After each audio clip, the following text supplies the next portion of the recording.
Hello again.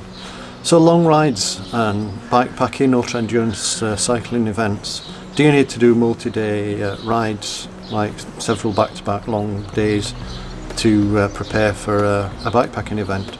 Well, it's a good idea to practice all your systems, make sure everything's working, and also learn the feeling of riding long several days in a row. But I like to treat these things as a multi-day events, as a practice, as an overall practice, rather than part of the training. So obviously there is a training effect from doing several days in a row, but I don't see that as the main benefit. The main benefit, I think, is practice and getting used to doing things day in, day out, practicing all your systems and your kit. And the reason I don't like to do a lot of multi-days back to back is because it takes a long time to recover from it. And also, I don't see that as the main goal in training, to do ultra endurance events. The way I like to look at it is, what you're training to do is create your maximum sustainable pace that you can ride at for a long period of time. And whether that's 1 day or 3 days or 2 weeks, it's not going to be a lot different, because you can't afford to be getting more and more tired as the event goes on, particularly once you get beyond 3 days. Just imagine if you were riding a little bit faster than is sustainable for 1 day, you're going to be too tired to then do the same again the next day. But if you're riding something that is sustainable for 1 day, you could probably do it again the next day and then again the next day. So that pace is about the same for one long day as it is for several long days. It's basically below your aerobic threshold. And then other factors are obviously coming into play that cause fatigue, like sleep deprivation, and you've got to get your nutrition right and everything, and your body's doesn't really like doing things day in and day out. But that's not part of the physical training that you need to do to get fit for doing these events. So the way I like to do it is to work on building this average sustainable pace.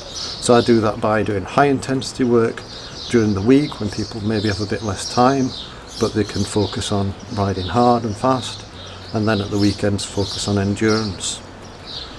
And so the faster rides might be interval sessions or just hard ride, trying to do a circuit as fast as you can, riding just a bit faster than you would in a long event.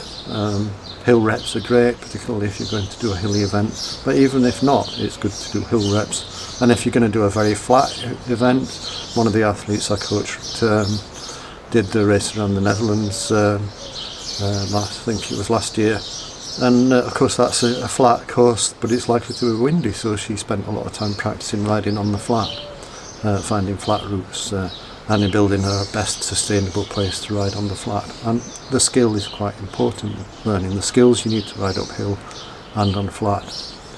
But you don't need to do that in the combined back-to-back days.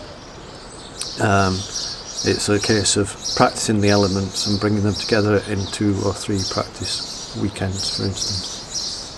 In terms of building the endurance to sustain this maximum sustainable pace, then 1 long day is good. So start with what you can do. Maybe you can do 5 or 6 hours, and then build that up. Do 5 or 6 hours one weekend, 7 or 8 hours the next weekend.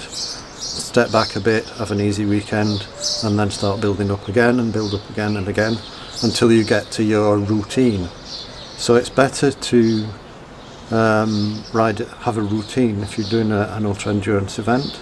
If it's several days, it's better to say, right, I'm going to ride for 12 hours, 14 hours or whatever, have this much time to sleep, and then do it again the next day.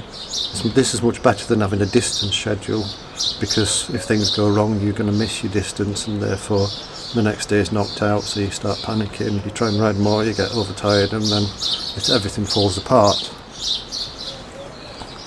So once you've got your routine that you think is going to work for you, you're then practicing to ride for 12 hours, 14 hours, 16 hour day, 1 long day. So you practice your 1 long day, have a sleep, recover, do a short ride the next day so that you're used to riding day in, day out.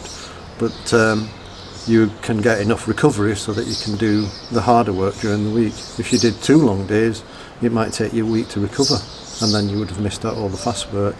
Did another 2 long days, you'd have another week to recover, so you can't do enough of the right amount, right types of training to build that average sustainable pace.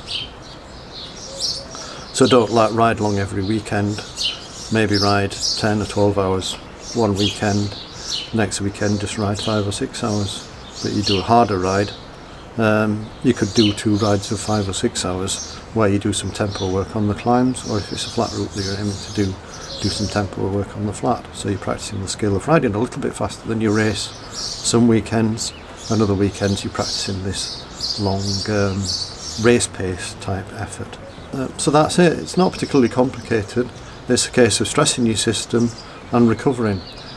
And recovery is really critically important. You're not trying to make yourself tired. You might think that to train for some grueling event, like for instance the Transcontinental race, you just have to practice making yourself tired, but that's not it. You're trying to make yourself fitter and then recover and then make yourself fitter so that when you actually do the event, which will be grueling, you're actually riding faster.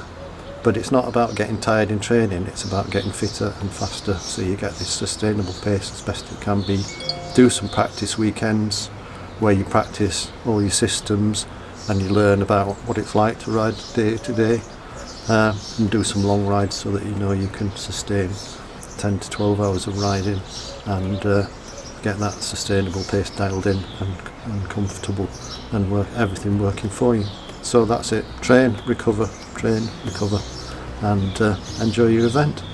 I hope you found this video useful, and if so, please subscribe and click the bell if you want a reminder, and I'll see you in the next one. Bye.